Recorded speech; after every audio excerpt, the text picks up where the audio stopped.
नमस्कार। आकाशवाणी से प्रस्तुत है समाचार प्रभात।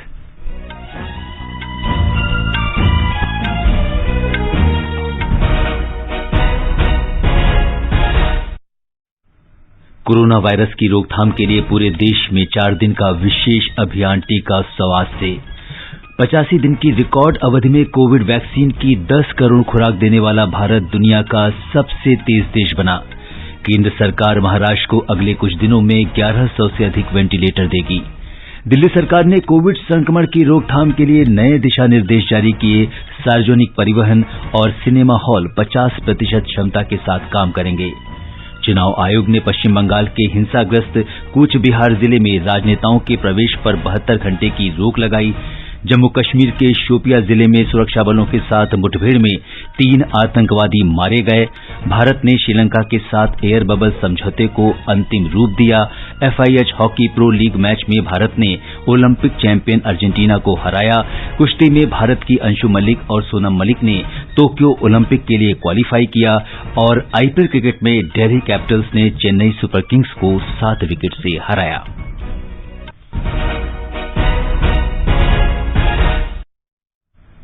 समाचार प्रभात में रवि कपूर के साथ मैं सिद्धार्थ सिंह। कोविड मरीजों की संख्या फिर से बढ़ रही है। श्रोताओं से अपील है कि कोई भी कोताही न बरतें, सुरक्षा के सभी उपायों का पालन करें और 45 वर्ष से अधिक आयु के सभी लोग निसंकोच टीका लगवाएं। सुरक्षित रहें और 3 आसान उपायों का पालन करें। मास्क पहनें, 2 गज दूरी है जरूरी, सुरक्षित दूरी बनाए रखें, हाथ और मुंह साफ रखें। और अब समाचार। 4 दिन का टीका उत्सव आज से देश भर में आयोजित होगा। इसका उद्देश्य अधिक से अधिक लोगों को कोविड से बचाव का टीका लगाना है। आज समाज सुधारक ज्योतिबा फुले की जयंती पर शुरू हो रहा टीका उत्सव भारतीय संविधान के निर्माता डॉक्टर BR आम्बेडकर की जयंती 14 अप्रैल को संपन्न होगा। बृहस्पतिवार को मुख्यमंत्रियों के साथ कोविड स्थिति पर चर्चा करते हुए प्रधानमंत्री ने टीका उत्सव आयोजित करने का आह्वान किया था।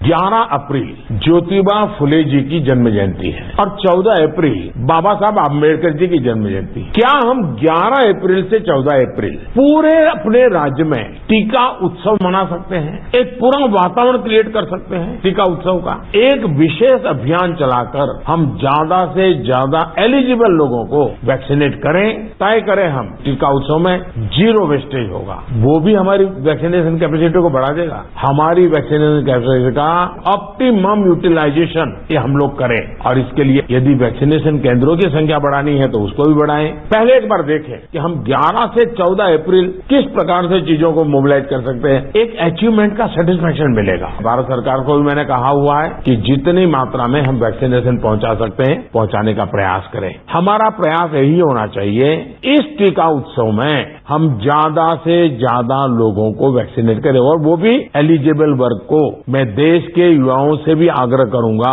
कि आप अपने आसपास के भी 45 साल के ऊपर के जो लोग हैं उनको वैक्सीन लगाने के लिए मदद करिए। हमारे संवाददाता ने बताया है कि टीकाकरण का मुख्य उद्देश्य इस अवधि के दौरान अधिक से अधिक योग्य लाभार्थियों का टीकाकरण करना है। टीका उत्सव का मुख्य उद्देश्य टीकाकरण की क्षमता बढ़ाना और टीका को बर्बाद नहीं होने देना है। मुख्यमंत्रियों के साथ बातचीत के दौरान प्रधानमंत्री नरेंद्र मोदी ने देश के युवाओं से आह्वान किया था कि वे अपने आसपास 45 साल से ऊपर के लोगों को टीका लगवाने में मदद करें। कोविड-19 के खिलाफ लड़ाई में सरकार टीकाकरण के साथ साथ परीक्षण, ट्रैकिंग, उपचार, कोविड उपयुक्त व्यवहार, कोविड प्रबंधन पर विशेष ध्यान दे रही है। टीका उत्सव के दौरान विभिन्न राज्यों ने दैनिक औसत टीकाकरण को दुगना करने की योजना की है। टीकाकरण के लिए लोग कोविन पोर्टल पर पंजीकरण करा सकते हैं। टीकाकरण केंद्रों पर भी ऑन साइट बुकिंग की व्यवस्था उपलब्ध है। अनुपम मिश्र, आकाशवाणी समाचार, दिल्ली। भारत ने कोविड की रोकथाम के प्रयासों में नई उपलब्धि हासिल की है। देश में अब तक 10 करोड़ से अधिक कोविड टीके लगाए जा चुके हैं। देशव्यापी टीकाकरण इस वर्ष 16 जनवरी से शुरू हुआ था। स्वास्थ्य मंत्रालय ने बताया कि भारत में टीके लगाने की दर सबसे तेज है और केवल 85 दिनों के अंदर 10 करोड़ टीके लगाए गए।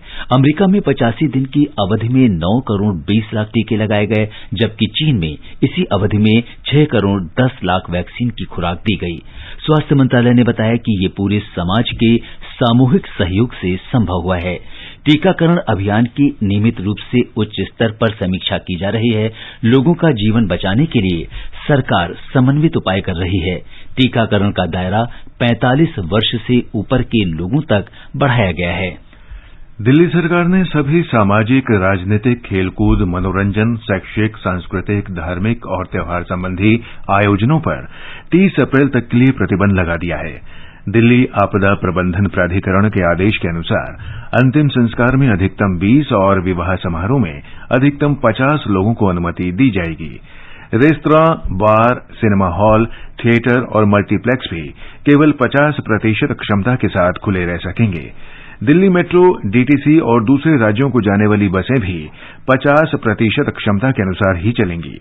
कोरोना को देखते हुए स्विमिंग पूल केवल राष्ट्रीय और अंतर्राष्ट्रीय आयोजनों में शामिल हो रहे खिलाड़ियों के प्रशिक्षण के लिए खोले जाएंगे। कॉलेज और कोचिंग संस्थान फिलहाल बंद ही रहेंगे।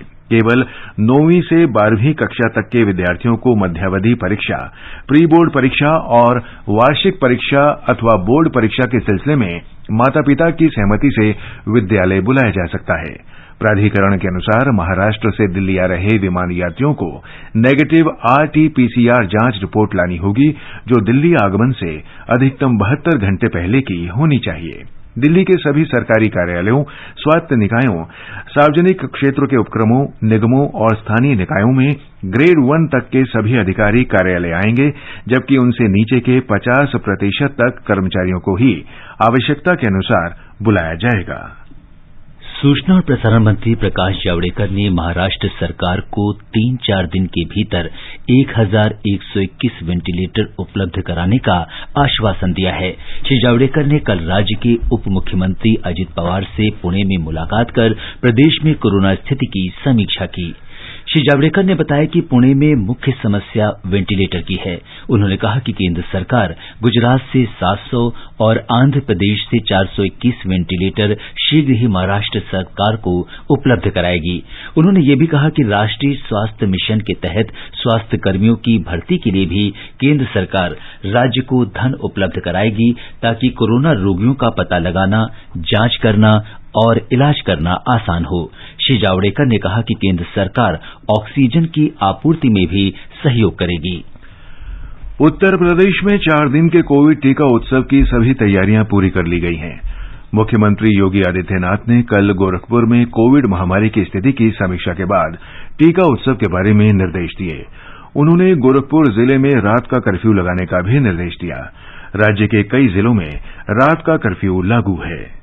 राज्यपाल आनंदीबेन पटेल ने लोगों से टीकाकरण में बढ़ चढ़कर हिस्सा लेने की अपील की है। उन्होंने राजनीतिक दलों के नेताओं, धर्मगुरुओं, सामाजिक कार्यकर्ताओं और अन्य लोगों से लोगों को टीकाकरण के लिए प्रेरित करने और उन्हें अफवाहों से दूर रहने को कहा है। मुख्यमंत्री योगी आदित्यनाथ ने कोविड-19 के विशेष टीकाकरण उत्सव में उत्साह से बढ़ चढ़कर हिस्सा लेने की अपील की। उन्होंने कहा कि लक्षित आयु वर्ग के लोगों से ज्यादा टीकाकरण किया जाना चाहिए। उन्होंने कहा कि टीके की बर्बादी हर हालत में रोकी जानी चाहिए। उन्होंने सभी सरकारी कार्यालयों, प्राइवेट कार्यालयों और औद्योगिक संस्थानों में sanitiser, infrared thermometer, pulse oximeter और कोविड-19 डेस्क स्थापित करने के लिए कहा है। मुख्यमंत्री ने निर्देश दिया है कि जिन जनपदों में 500 से ज्यादा कोरोना के मामले आ रहे हैं, वहां रात्रिकालीन कर्फ्यू लगाया जाए। MS यादव, आकाशवाणी समाचार, लखनऊ।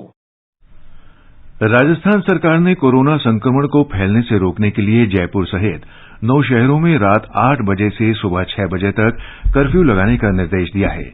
ये शहर हैं अजमेर, अलवर, भीलवाड़ा, चित्तौड़गढ़, डूंगरपुर, जयपुर, जोधपुर, कोटा और आबू रोड।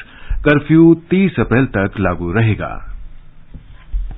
मध्य प्रदेश में करीब 5000 लोगों में कोरोना संक्रमण मिलने के बाद राज्य सरकार ने कुछ और सख्त उपायों की घोषणा की है।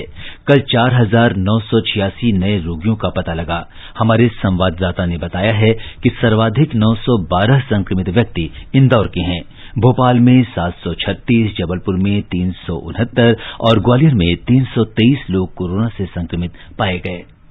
मध्य प्रदेश सरकार ने इंदौर, जबलपुर और उज्जैन सहित राज्य के 12 शहरों में लॉकडाउन की अवधि बढ़ा दी है। यह निर्णय मुख्यमंत्री शिवराज सिंह चौहान के साथ जिलों के आपदा प्रबंधन समूहों की बैठक में लिया गया। अतिरिक्त मुख्य सचिव डॉक्टर राजेश राजौरा ने बताया कि कोरोना महामारी की रोकथाम के लिए इंदौर, राऊ, महू, शाजापुर, उज्जैन, बड़वानी, राजगढ़ और विदिशा में 19 अप्रैल की सुबह तक लॉकडाउन रहेगा। इसी तरह जबलपुर शहर के साथ साथ बालाघाट, नरसिंहपुर और सिवनी जिलों में भी 12 अप्रैल की रात से लेकर 22 अप्रैल की सुबह तक लॉकडाउन लगाया गया है। इस बीच नर्मदा नदी के सभी घाटों पर सोमवती अमावस्या पर होने वाले पवित्र स्नान पर भी प्रतिबंध लगा दिया गया है। वहीं राज्य में ऑक्सीजन की आपूर्ति की समीक्षा के लिए एक नियंत्रण कक्ष भी स्थापित किया गया है। संजीव शर्मा, आकाशवाणी समाचार, भोपाल। छत्तीसगढ़ में बढ़ते कोरोना संक्रमण को देखते हुए 3 और जिलों में लॉकडाउन लागू किया जा रहा है। इस तरह अब राज्य के 11 जिलों में पूर्णबंदी लागू रहेगी। एक रिपोर्ट। छत्तीसगढ़ में कल धमतरी, रायगढ़ और कोरबा जिलों में भी संपूर्ण लॉकडाउन लगाने का आदेश जारी कर दिया गया है। रायपुर सहित राज्य के 8 जिलों में लॉकडाउन लगाने का आदेश पहले ही जारी किया जा चुका है। कोरोना संक्रमण की दूसरी लहर के चलते महाराष्ट्र और ओडिशा आदि राज्यों से मजदूरों की वापसी के सिलसिले को देखते हुए राज्य सरकार ने सभी कलेक्टरों को अब फिर से गांवों में क्वारंटाइन सेंटर खोलने के आदेश जारी कर दिए हैं। दूसरे राज्यों से आने वाले लोगों को 7 दिनों तक क्वारंटाइन सेंटर में ही रहना होगा। क्वारंटाइन सेंटर को तैयार करने में स्थानीय समूहों की मदद ली जाएगी। इस बार सेंटर में लोगों को सूखा राशन उपलब्ध कराया जाएगा ताकि लोग खुद अपनी सुविधा के अनुरूप खाना बना सकें। अगर खाना बनाने की स्थिति न हो तो लोगों को पका हुआ भोजन दिया जाएगा। विकल्प शुक्ला, आकाशवाणी समाचार, रायपुर। बिहार में टीका उत्सव के दौरान प्रत्येक दिन 4 लाख लोगों को कोविड टीका लगाया जाएगा। मुख्यमंत्री नीतीश कुमार ने महामारी की रोकथाम के लिए लोगों से वैक्सीन लेने की अपील की है। राज्य में कल 2,52,835 लोगों को वैक्सीन लगाई गई।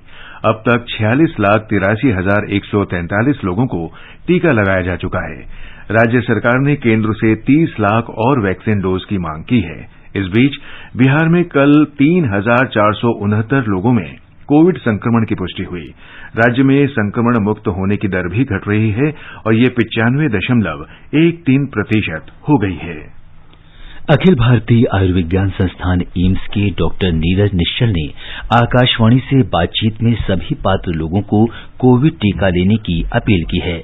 उन्होंने कहा कि संक्रमण से बचाव के लिए प्राथमिकता के आधार पर टीका लेना जरूरी है। जैसे जैसे केसेस बढ़ रहे हैं अब लोगों को समझने की जरूरत है कि हम कह रहे हैं कि भाई वैक्सीन आपकी जान बचा सकता है। अगर डरने की जरूरत है आप इस बीमारी से डरिए, वैक्सीन से नहीं। वैक्सीन सेफ और काफी इफेक्टिव है। समझने की जरूरत है कि वैक्सीन का जो प्राइमरी काम है, अगर बाई चांस आपको वैक्सीन लेने के बाद इन्फेक्शन हो भी गया तो किसी भी सीवियर बीमारी में कन्वर्ट होने से आपकी जो बीमारी है इतने डेवलप ना हो कि आपको वेंटिलेटर पे जाने की जरूरत पड़े, इन सब चीजों से बचाने में आपकी मदद करता है। इसलिए हम सभी से यही रिक्वेस्ट करते हैं कि जो अभी के ड्राइव के लिए एलिजिबल है वैक्सीनेशन के लिए, वो आगे आए और बेहिचक होकर आप ये वैक्सीन लगवाएं।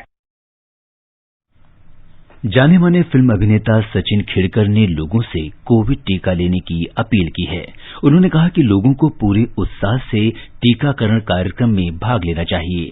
वैक्सीन की डोज लेकर वे अपने साथ साथ परिवार और समाज के लोगों को भी बचा सकते हैं।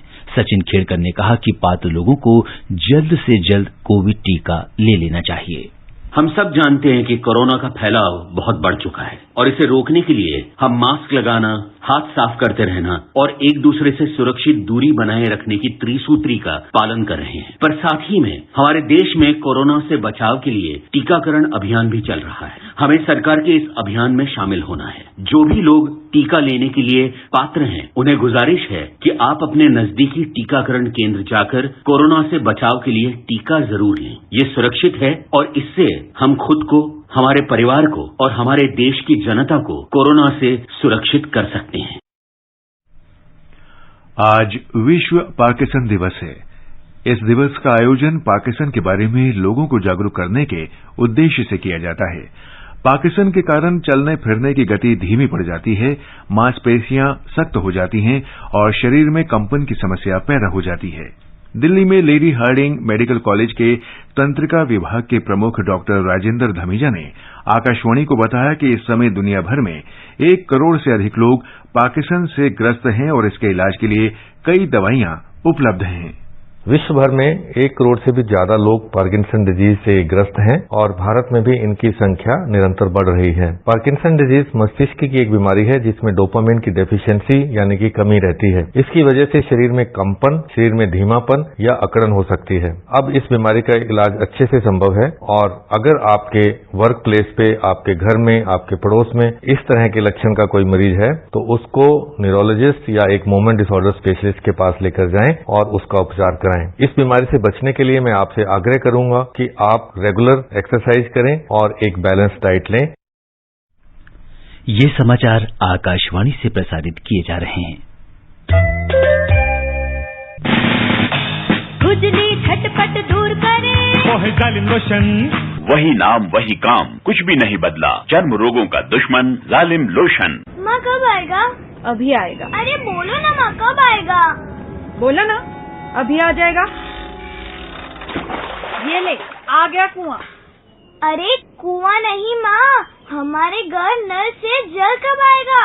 नल से जल? अरे गुड्डी, बहुत जल्दी आएगा पानी। जल जीवन मिशन आ चुका है। हम 1 कदम उठाएंगे तो सरकार 10 कदम उठाएगी। सच? तुम्हारे मुंह में घी शक्कर। घी शक्कर नहीं माँ, स्वच्छ जल। 2024 तक देश के सभी 19 करोड़ घरों में पहुंचेगा पीने का साफ पानी। अब होगा हर घर जल। जल जीवन मिशन, जल शक्ति मंत्रालय, भारत सरकार। समाचार प्रभात में आपका फिर स्वागत है। आगे बढ़ने से पहले एक नजर मुख्य समाचारों पर। कोरोना वायरस की रोकथाम के लिए पूरे देश में 4 दिन का विशेष अभियान टीका उत्सव आज से। भारत 85 दिन की रिकॉर्ड अवधि में सबसे तेज गति से कोविड वैक्सीन की 10 करोड़ खुराक देने वाला देश बना। केंद्र सरकार महाराष्ट्र को अगले कुछ दिनों में 1100 से अधिक वेंटिलेटर देगी। दिल्ली सरकार ने कोविड संक्रमण की रोकथाम के लिए नए दिशा निर्देश जारी किए। सार्वजनिक परिवहन और सिनेमा हॉल 50% क्षमता के साथ काम करेंगे। चुनाव आयोग ने पश्चिम बंगाल के हिंसाग्रस्त कूच बिहार जिले में राजनेताओं के प्रवेश पर 72 घंटे की रोक लगाई। जम्मू कश्मीर के शोपियां जिले में सुरक्षा बलों के साथ मुठभेड़ में 3 आतंकवादी मारे गए। भारत ने श्रीलंका के साथ एयर बबल समझौते को अंतिम रूप दिया। FHI hockey pro league match में भारत ने ओलंपिक चैंपियन अर्जेंटीना को हराया। कुश्ती में भारत की अंशु मलिक और सोनम मलिक ने टोक्यो ओलंपिक के लिए क्वालिफाई किया। और आईपीएल क्रिकेट में दिल्ली कैपिटल्स ने चेन्नई सुपर किंग्स को 7 विकेट से हराया। चलो मिलकर एक शुरुआत करें, चलो एक फैसला आज करें। मास्क नहीं तो टोकेंगे, कोरोना को रोकेंगे। चलो एक इरादा करते हैं, चलो खुद से वादा करते हैं। मास्क नहीं तो टोकेंगे, कोरोना को रोकेंगे। निर्वाचन आयोग ने कूच बिहार हिंसा के बाद कानून व्यवस्था बनाए रखने के लिए वहां राजनीतिक नेताओं के प्रवेश पर अगले 72 घंटे तक पाबंदी लगा दी है। आयोग ने पश्चिम बंगाल में 5वें चरण के चुनाव प्रचार पर रोक की अवधि भी 48 घंटे से बढ़ाकर 72 घंटे कर दी है। स्वतंत्र, निष्पक्ष और शांतिपूर्ण चुनाव सुनिश्चित करने के लिए मतदान बंद होने से पहले के 72 घंटों में अब प्रचार नहीं किया जा सकेगा। पश्चिम बंगाल के मुख्य सचिव और पुलिस महानिदेशक, कूच बिहार के जिला मजिस्ट्रेट और पुलिस अधीक्षक से सभी आवश्यक उपाय करने को कहा गया है। निर्वाचन आयोग ने कहा कि कल सीतालकुची निर्वाचन क्षेत्र के एक मतदान केंद्र पर केंद्रीय औद्योगिक सुरक्षा बल सीआईएसएफ का कतार में खड़े मतदाताओं, अन्य पुलिसकर्मियों और अपनी रक्षा के लिए गोली चलाना आवश्यक हो गया था क्योंकि भीड़ ने उनसे हथियार छीनने की कोशिश की थी। इस बीच पश्चिम बंगाल में विधानसभा चुनाव के 5वें चरण का प्रचार चरम पर पहुंच गया है। भारतीय जनता पार्टी और तृणमूल कांग्रेस के नेता धुआंधार प्रचार में जुटे हुए हैं। भारतीय जनता पार्टी के वरिष्ठ नेता और प्रधानमंत्री नरेंद्र मोदी ने कहा है कि भाजपा सबका साथ सबका विकास के सिद्धांत पर काम करती है, जिसे पश्चिम बंगाल के लोगों ने महसूस किया है। नदिया जिले में एक रैली में श्री मोदी ने कहा कि भारतीय जनता पार्टी पंडित श्यामा प्रसाद मुखर्जी के सिद्धांतों के अनुसार राज्य में शांतिपूर्ण राजनीतिक माहौल बनाने तथा भ्रष्टाचार और घुसपैठ रोकने के नए युग का सूत्रपात करेगी। तृणमूल कांग्रेस की नेता ममता बनर्जी ने दक्षिण 24 परगना जिले में कल 3 रैलियां की। शीतलकुची में 4 लोगों की मृत्यु की घटना पर केंद्रीय बलों की भूमिका पर उन्होंने रोष प्रकट किया। उन्होंने नागरिकता संशोधन अधिनियम और राष्ट्रीय नागरिक रजिस्टर का भी विरोध किया।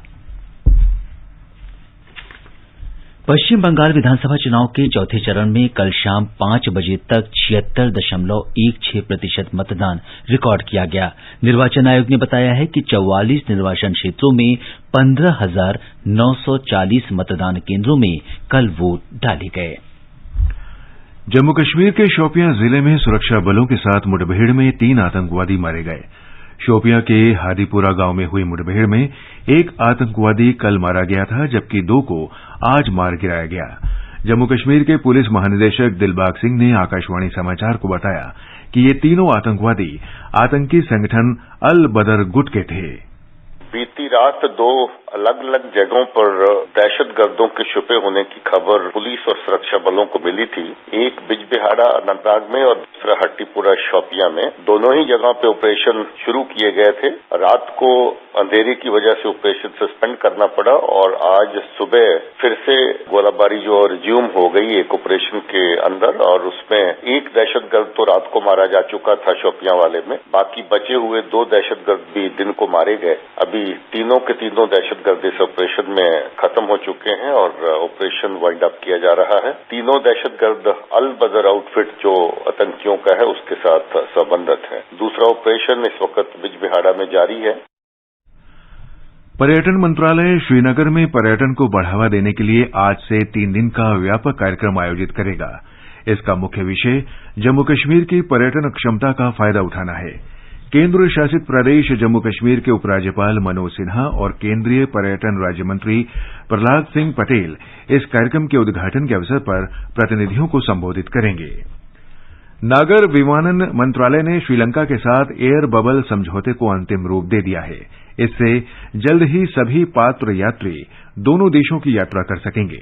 इसके साथ ही श्रीलंका दक्षिण एशियाई क्षेत्रीय सहयोग संगठन सार्क का ऐसा 6ठा देश बन गया है जिसने भारत के साथ ये समझौता किया है। भारत ने अब तक 28 देशों के साथ ऐसे समझौते किए हैं। इनमें Afghanistan, Bahrain, Canada, France, Germany, Iraq, Japan, Maldives, Nigeria, Qatar, संयुक्त अरब अमारात, ब्रिटेन और अमेरिका शामिल हैं। कोरोना के कारण पिछले वर्ष 23 मार्च से ही नियमित अंतर्राष्ट्रीय उड़ानें स्थगित हैं।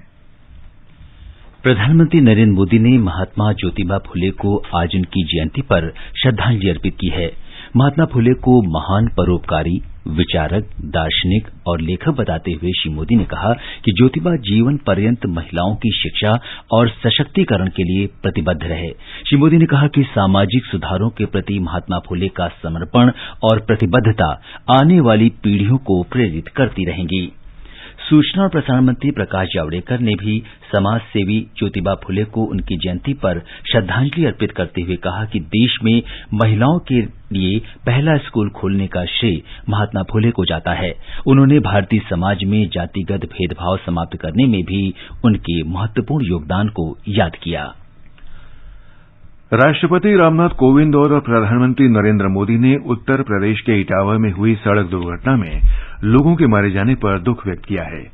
एक ट्वीट में राष्ट्रपति रामनाथ कोविंद ने दुर्घटना में मारे गए लोगों के परिवार के प्रति संवेदना व्यक्त की और घायलों के शीघ्र स्वस्थ होने की कामना की। प्रधानमंत्री नरेंद्र मोदी ने भी दुर्घटना के शिकार लोगों के प्रियजनों के प्रति गहरी संवेदना व्यक्त की है और घायलों के जल्द स्वस्थ होने की कामना की है। इटावा में कल एक ट्रक के सड़क किनारे में गड्ढे में गिर जाने से कम 10 लोगों की मृत्यु हो गई और अनेक घायल हुए। हॉकी में ब्यूनस आयर्स में FIH hockey pro league match में भारत ने मौजूदा चैंपियन अर्जेंटीना को 3-2 से पराजित कर दिया। इस रोमांचक मैच में दूसरे क्वार्टर की शुरुआत में भारत के लिए हरमनप्रीत ने पेनाल्टी कॉर्नर के जरिए गोल कर टीम को 1-0 की बढ़त दिलाई, लेकिन इसके तुरंत बाद अर्जेंटीना के मार्टिन फेरेरियो ने 2 गोल किए और अपनी टीम को 2-1 की बढ़त दिला दी। हरमनप्रीत सिंह ने मैच में केवल 6 मिनट बाकी रहते एक और गोल कर मैच बराबरी पर ला दिया। इसके बाद पेनाल्टी शूटआउट में PR शीजेस की चुस्त की बदौलत भारत एक और गोल कर 3-2 से जीत दर्ज करने में सफल रहा। और अब एक नजर अन्य खेल खबरों पर।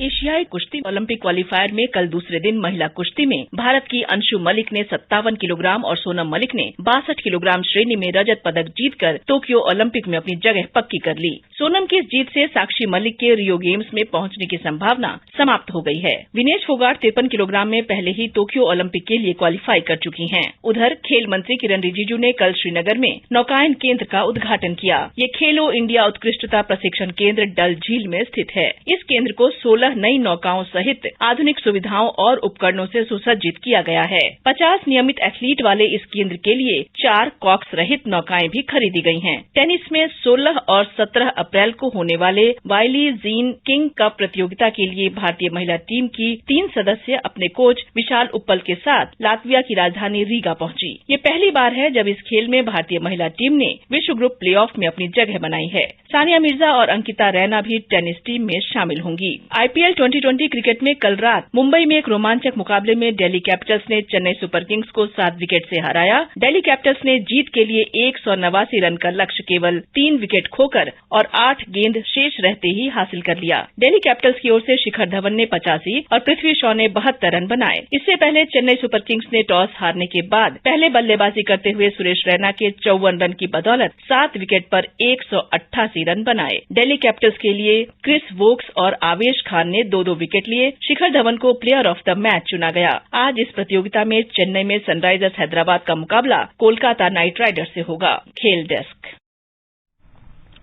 ये समाचार हमारी वेबसाइट newsonair.com/hindi पर भी उपलब्ध हैं। और रवि, अब बताएं कि आज के समाचार पत्रों में क्या विशेष है।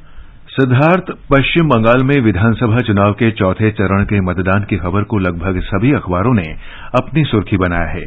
अखबारों ने कूच बिहार में वोटिंग के दौरान हुई हिंसा को प्रमुखता से दिया है।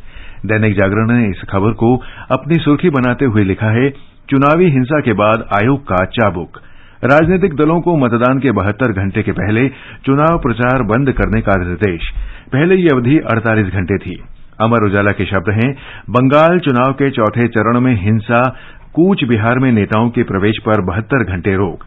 भारत चीन के बीच सैन्य कमांडर स्तर की वार्ता के दौरान शांति बहाली, संवाद जारी रखने और नए अप्रिय घटनाक्रम नहीं होने देने पर सहमति बनने को हिंदुस्तान ने सुर्खी दी है।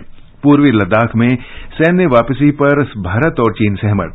जनसत्ता लिखता है, भारत चीन लंबित मुद्दों के जल्द समाधान पर सहमत। नवभारत टाइम्स के शब्द हैं, भारत चीन के बीच बनी सहमति, बातचीत और शांति बनाए रखेंगे। भारत और यूरोपीय संघ के बीच कारोबार और निवेश समझौतों पर स्थगित वार्ता मई 2021 के बाद फिर से शुरू हो सकती है। दैनिक लोकसत्य में है। पत्र लिखता है, प्रधानमंत्री नरेंद्र मोदी और नीदरलैंड्स के प्रधानमंत्री के बीच हुई वर्चुअल शिखर वार्ता में समझौते को लेकर बातचीत हुई। कोरोना के बढ़ते मामलों के बीच राज्य सरकारों द्वारा पाबंदियां और सख्ती बढ़ाने को भी अखबारों ने अपनी सुर्खी बनाया है। हिंदुस्तान ने सख्ती शीर्षक से लिखा है, दिल्ली में मेट्रो और बस में 50% यात्री सफर कर सकेंगे। सरकारी कार्यालय में 50% कर्मचारी काम करेंगे। निजी क्षेत्र को भी निर्देश। दैनिक जागरण ने टीका उत्सव को अपनी सुर्खी बनाते हुए लिखा है, मनाइए टीका उत्सव और दीजिए कोरोना महामारी को मात। पत्र लिखता है, 1 साल से भी लंबा अरसा हो गया जब हम सभी ने कभी खुलकर उत्सव मनाया होगा। आज से देशवासियों को खुलकर उत्सव मनाने का मौका मिल रहा है। ये उत्सव टीकाकरण का है, ये उत्सव देश के लिए है। अंत में मुख्य समाचार एक बार फिर। कोरोना वायरस की रोकथाम के लिए पूरे देश में 4 दिन का विशेष अभियान टीका उत्सव आज से। भारत 85 दिन की रिकॉर्ड अवधि में सबसे तेज गति से कोविड वैक्सीन की 10 करोड़ खुराक देने वाला देश बना। केंद्र सरकार महाराष्ट्र को अगले कुछ दिनों में 1100 से अधिक वेंटिलेटर देगी। दिल्ली सरकार ने कोविड संक्रमण की रोकथाम के लिए नए दिशा निर्देश जारी किए। सार्वजनिक परिवहन और सिनेमा हॉल 50% क्षमता के साथ काम करेंगे। चुनाव आयोग ने पश्चिम बंगाल के हिंसाग्रस्त कूच बिहार जिले में राजनेताओं के प्रवेश पर 72 घंटे की रोक लगाई। जम्मू कश्मीर के शोपियां जिले में सुरक्षा बलों के साथ मुठभेड़ में 3 आतंकवादी मारे गए। भारत ने श्रीलंका के साथ एयर बबल समझौते को अंतिम रूप दिया। और FIH hockey pro league match में भारत ने ओलंपिक चैंपियन अर्जेंटीना को हराया।